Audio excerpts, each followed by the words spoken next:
So, in the previous episodes, Revolution,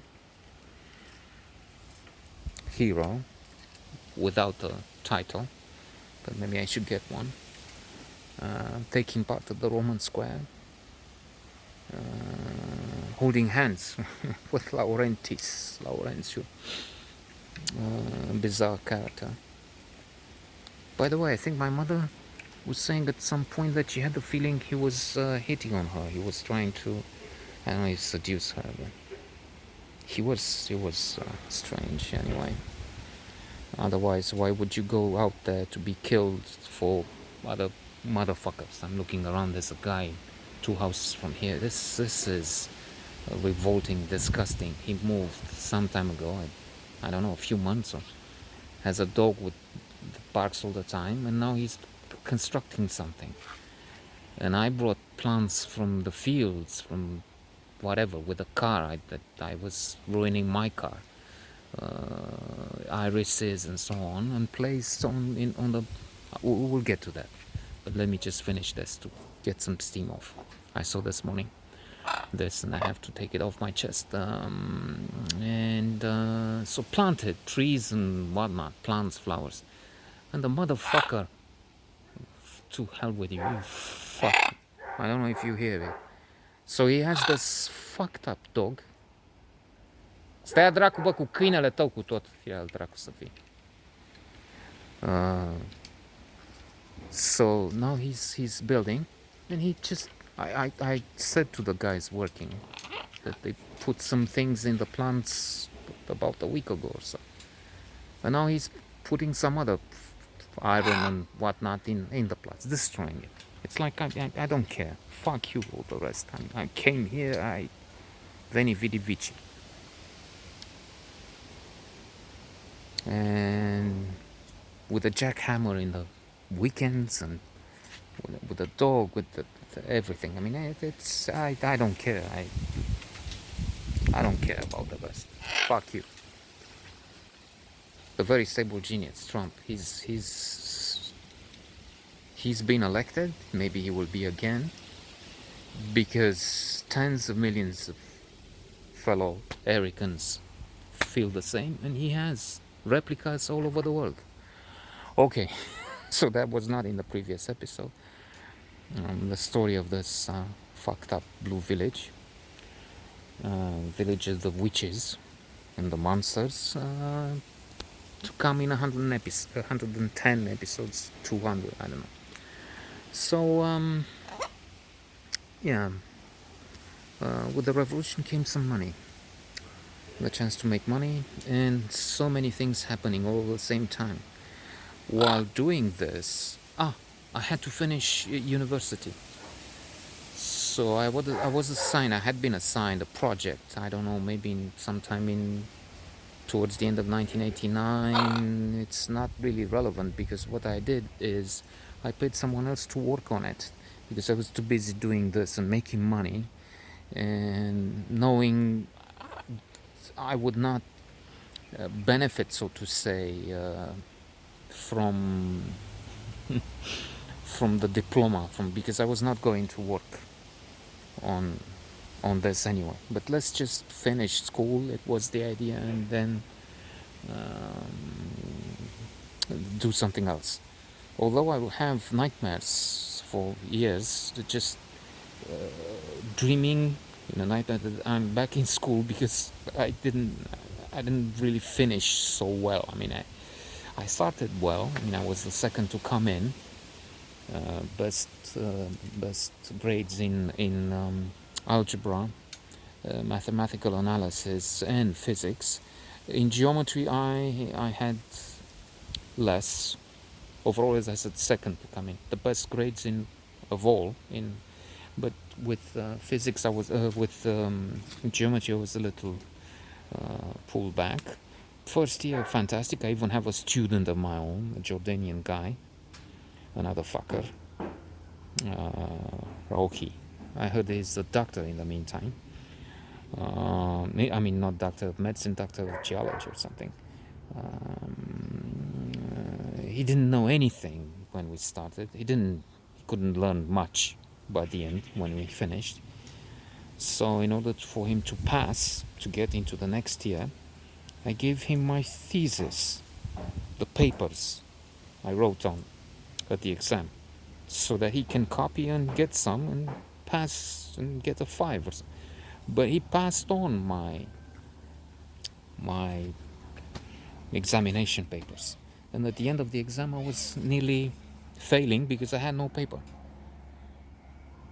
He gave the papers and the others gave the papers, so that at the end of the hour, I guess 1 hour, we had to finish the exercises, whatever. My papers were at the other end, so I was in a danger of coming with empty hands and be thrown out because of this motherfucker. And later, when I had some dollars and asked for him to buy some coffee for me, since we didn't have access in the dollar shops where you could find something. In the other shops, you couldn't dream of some things, and you had to queue for basics, milk, bread, anything. Shelves were empty, and when something elementary came, you had to queue, and you didn't get it quite often. Coffee was a luxury. So he asked me for, I don't know, twice the price he had to pay in the shop. And I didn't ask for money for my lessons, never mind the fact that he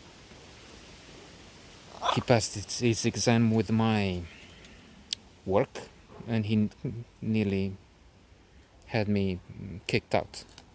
Well, repeat a year or so.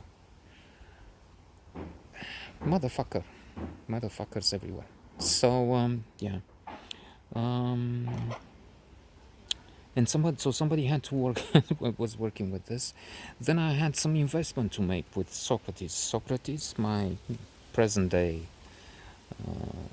partner. I don't know if we're friends. I have to ask him once in a while. Maybe we're a little friends. The business relationship, the fact that we're partners, had ups and downs, and I'm not sure how that reflects on the rest. However that may be, we met. I think I mentioned in some previous episodes, let's say, that we met in 1989 in fall, I guess, when we started the last year. And we had some arrangements. I was getting some shoes from some shop, and he was selling them in the dormitories. He stayed in a dormitory near Grozavest, and so we had the chance to make some money together. Now he said, let's do this. Let's put some money into some things I will get from Austria, from Vienna, really, I think, maybe. And so he took 2 taxi drivers, husband and wife, to drive. He didn't have a license. He would not have a license for quite some time, which is funny. So I would have to drive others in future expeditions.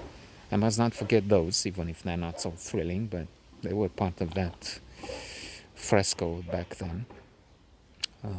Marius would drive, then what's his name? The doctor, we called him. Ivan, Dr. Ivan, a former boyfriend of my sister. Funny guy, I liked him.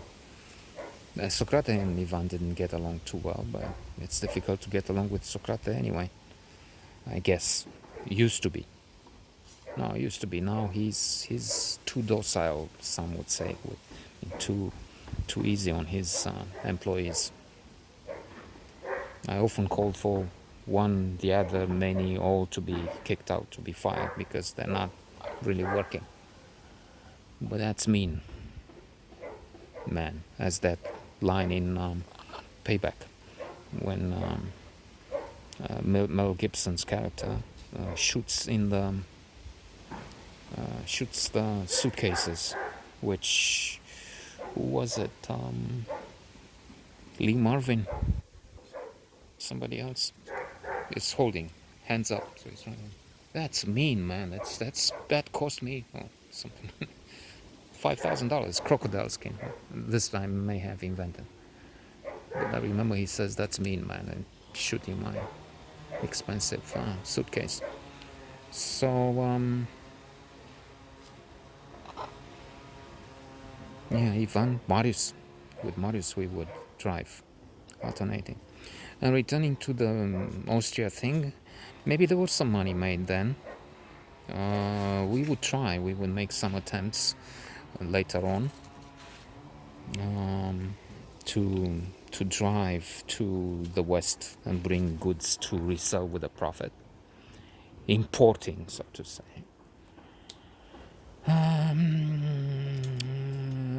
I also started lessons learning to drive. The problem being that the instructor saw that I'm making money. I couldn't take the lessons except rarely. I mean, because I was working, busy. So he realized that this might mean, and I think I said, well, I'm working with the press, with this guy from Time or whatever. So he came to the conclusion that I would make for a good client. So he wasn't really teaching me; he was keeping me there for good, I mean, to be his student for the next 5, 20 years, who knows. And therefore I had to learn to drive from my sister, Madi. I mean, late in the afternoons, evenings, I don't know when both of us were free or so, we would go and use, there were some polygons, some places where you could assign for this, to do slalom, to do whatever, parking, driving.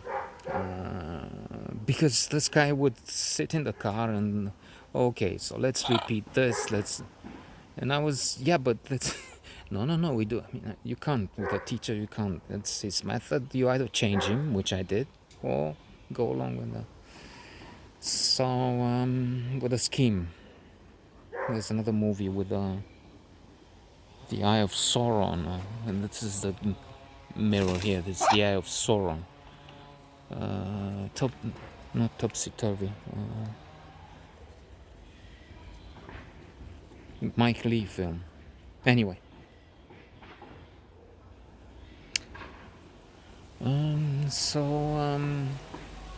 In the meantime, I was driving without a license.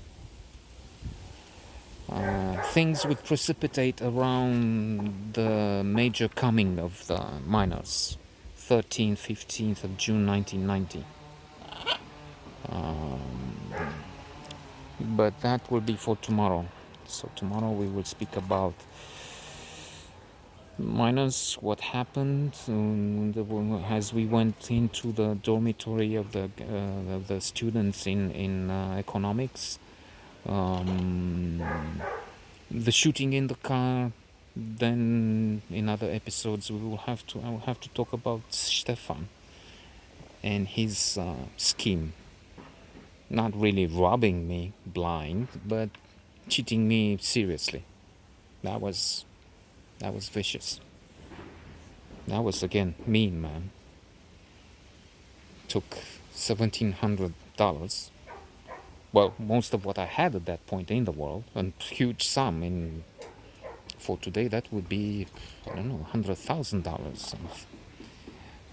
Not inflation, but how much money that was. I mean, these were days when, I don't know, the average wage was $10. I'm not sure.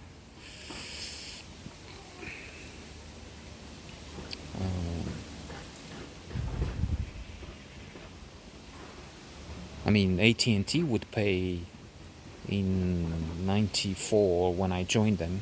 When was that? I can't remember, but anyway, $250 a month. So that would be wages made for uh, 12 months with them. Not quite 12 months, but still 11. I mean, huge sum of money. Next episode.